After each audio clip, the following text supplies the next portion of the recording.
Hey everybody, welcome back into the Parker and the Man page, yournews.com. Mark Wilson with your webcam special weekend edition. We're going to hold off on those Parker and the Man e-bag emails, real emails from real people such as yourself, with real email things to read from real email people. Due to the passing of Bob Kowalkowski and Monty Clark, kind of a tribute to both. Now, I already posted the Monty Clark story. You can read my column on that. But now Bob Kowalkowski, at the age of 65, died at the same hospital that Monty Clark did. Monty at Henry Ford Hospital and Kowalkowski the same. Monty Clark, the Lions coach. Bob Kowalkowski, the great Lions player. Both were great players in their time. Of course, Monty played with the Cleveland Browns, blocked for the great Jim Brown. Bob Kowalkowski, helped Charlie Sanders get into the Hall of Fame. He made Greg Landry a Pro Bowl player. Landry is still the last Lions quarterback to make a Pro Bowl, people, and it was because of guys like Bob Kowalkowski on that offensive line.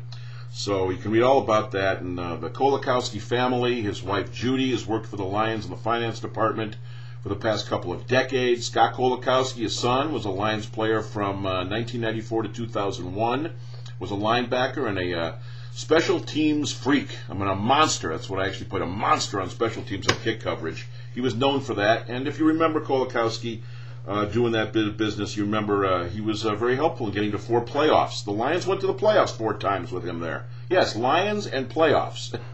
Saying it together in the same sentence. So there's a little bit to talk about and some good stuff to say about Bob Kowalkowski. He did a lot for charity in the area, stayed in the area after his career was over, obviously.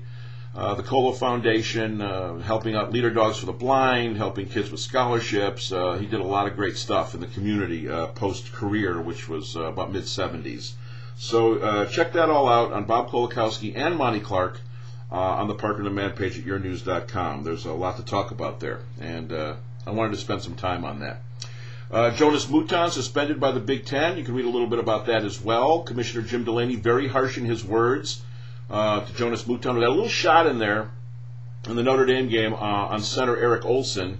Rich Rodriguez said he never saw it. The league looked at the tape and said, we see it. So Jonas Mouton, the junior linebacker out of Los Angeles, California, gets suspended for the 1 game, and you can check that out. Michigan State, Notre Dame Saturday. The Spartans and the Irish. Goes back to the 10-10 tie. I talk a little bit about that. Write a little bit about the old 10-10 tie, the game of the century back then.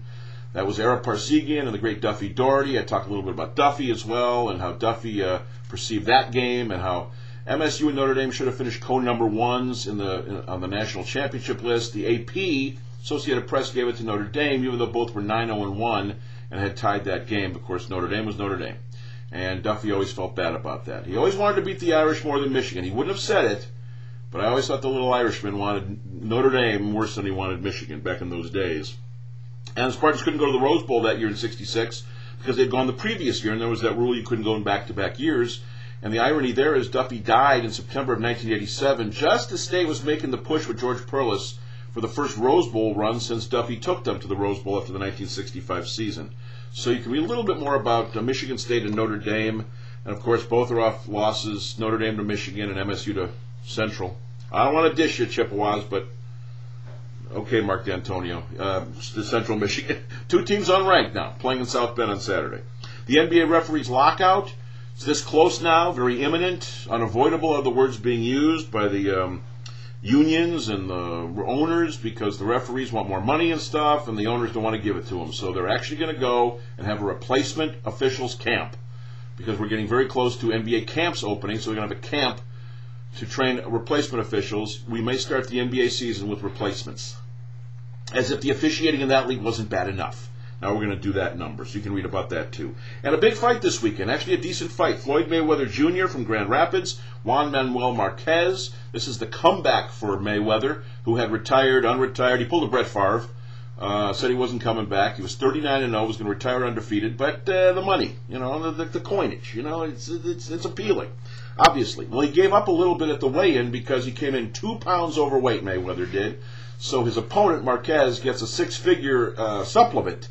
That's in the contract. So if you come out overweight, you pay some big bucks, and Mayweather has to do that. So they're fighting in Las Vegas Saturday night at the MGM Grand Garden. So read about that as well. Lots of stuff to read about. You got the Monty Clark thing. You got the Bob Kowalkowski tribute. 2 great Lions. 1 coach, 1 player.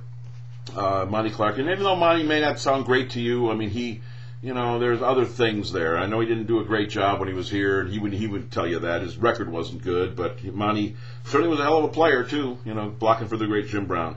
Then you can read about Jonas Mouton, MSU Notre Dame, NBA referees lockout, and Mayweather Marquez. That's all there for you in the Parker and the Man page. Next time we will open up that Parker and the Man e-bag. But have a great weekend. Great football weekend coming up right here at yournews.com. So, happy navigating.